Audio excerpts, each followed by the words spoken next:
Muito bem, Carla. Um prazer estar aqui sempre, Imagina, viu, o Carla? prazer é nosso, Maurício. É uma felicidade muito grande para mim. Muito bem. Essa questão da criança, Carla, nós temos dois pontos de vista para olhar. O primeiro, mais superficial, mas funciona Sim. e é bacana. Qual é o mais superficial? Então, assim, vamos lá. Tirar o tablet do teu filho, desligar a televisão mais cedo, diminuir a iluminação da casa. Isso tudo prepara o corpo para o sistema vagotônico, que é o sistema do sono, tá? Sim. O sistema autônomo ele é dividido em simpático e parasimpático ou vagotônico. Então, assim, quando você tira a iluminação ali a partir das 7 horas, você já vai dando uma condição para a tua pele e para os teus olhos de perceber que a iluminação está caindo. Aí vai produzindo um hormônio na glândula pineal chamado melatonina, e aí vai te preparando para o sono. Então você pode preparar a tua criança, mas também é um hábito de mudança para os pais, que é diminuir essa luz, não ter televisão, né? Tirar celular de criança, tablet, isso vale muito a pena. Outra coisa que vale a pena, mas é mais superficial, mas vale a pena. Cortar carboidrato, leite, açúcares ali, porque Açúcares. excita a criança, né? Sim. Esses alimentos são altamente energéticos. A criança comer paçoca 8 horas da noite Aí, vai dar trabalho para dormir, né?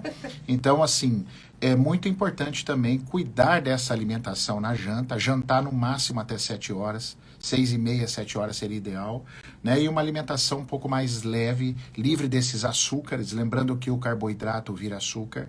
Às vezes a criança na janta que está com problema de sono, de dormir sozinha, e até por não conseguir dormir, come uma pratada de arroz que vira carboidrato, né? Então essas coisas tem que tomar cuidado, vale muito a pena, tá? Esses cuidados. Mas hoje a gente quer falar mais de uma parte mais profunda, tá? Além do aparente. Então, por que que além do aparente, ou seja, quando a gente fala de além do aparente, Carla e ouvintes, a gente está querendo dizer de alguma coisa que está no seu subconsciente. Porque às vezes a criança não querer dormir sozinha não é só uma questão de o pai ficar conversando, olha filho, você tem que dormir sozinho, às vezes isso não ajuda, tá? O que pode estar por trás? A gente percebe na nossa prática clínica e baseado em estudos algumas coisas bem interessantes. A primeira delas, insegurança. Então, sim. essa criança não consegue dormir sozinha porque ela está muito insegura. Então eu faço uma pergunta para você que está ouvindo. Será que essa criança teve a mamãe? Será que essa mamãe precisou se ausentar muito no começo da vida, deixou em creche, foi trabalhar cedo? Eu não estou condenando, tá, Carla? Eu tenho o maior respeito. Quem conhece meus conteúdos sabe que eu sou o maior defensor de pai e mãe. Aqui não tem acusação, não tem julgamento. Aqui tem constatação. Então, se você foi uma mãe que precisou trabalhar, porque ninguém faz isso por maldade ou para prejudicar o filho. Às vezes a família precisou trabalhar. Então, seu filho ficou na creche, ficou com babá, sentiu a sua falta, mãe. Isso é determinante também para a insegurança dessa criança. Aí, depois dos 3 anos, o pai esteve presente na vida desse filho? O pai levou para o mundo? Né? O pai levou para pescar, leva no futsal, leva na escola? Também não. Então essa criança é duplamente insegura. Também não estou condenando os pais, nós só estamos constatando.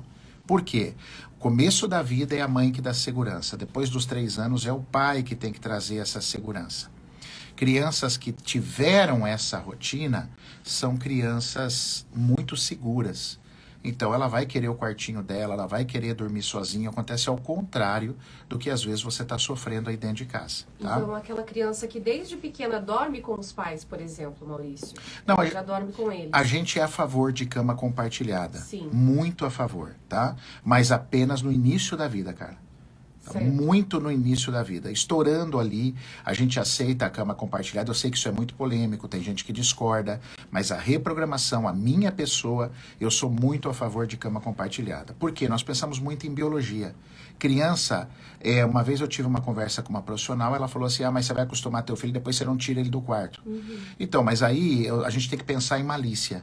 Malícia é uma coisa de hemisfério esquerdo. A malícia só vem com muito tempo depois. A criança não tem isso. Eu penso muito na questão biológica.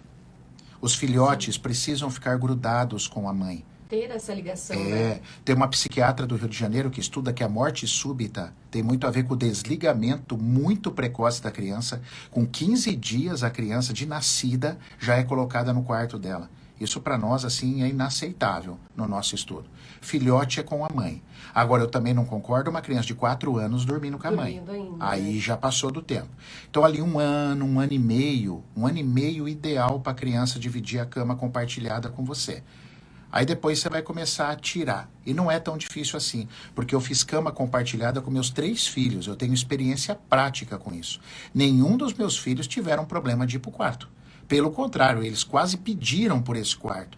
Eles adoravam dormir sozinhos, eles se sentiam Independentes, poderosos, né? independentes. Mas por quê? A gente tomou muito cuidado. Graças a Deus, a minha esposa, eu consegui trabalhar, ela conseguiu ficar em casa. Depois eu levava para a escola, é um combinado meu, né?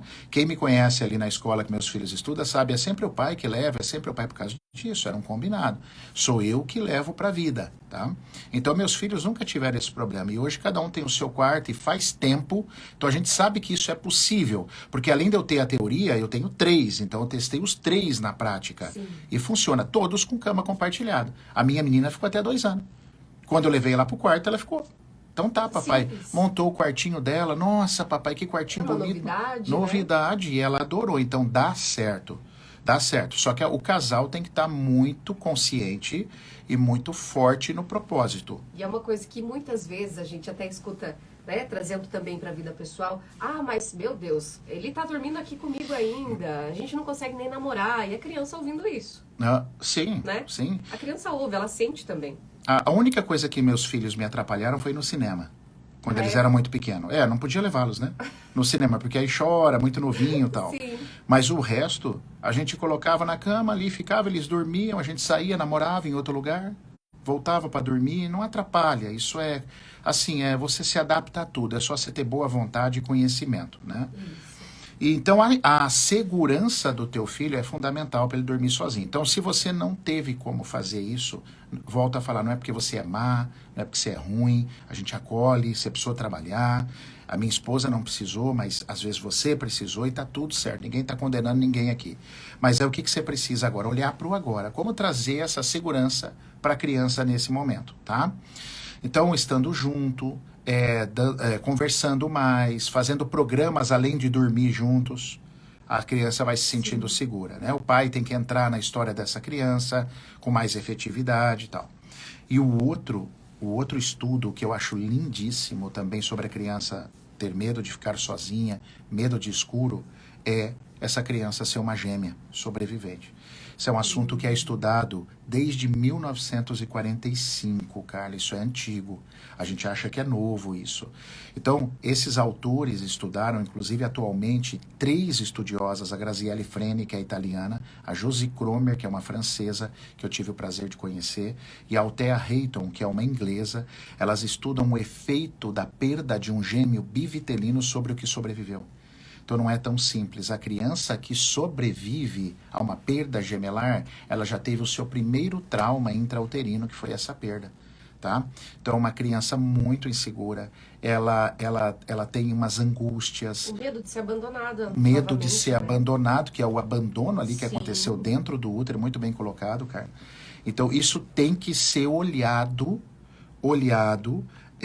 também além do aparente. Então também não adianta só fazer aquelas condutas do alimento, é legal de baixar as luzes, de estar com a criança, ler um livro com ela deitadinha no quarto. Digamos que é uma coisa que você consiga controlar, né? Está sob o Isso. seu controle. Agora, Eu gosto de olhar sempre para o além do aparente, você já me conhece, cara. sim.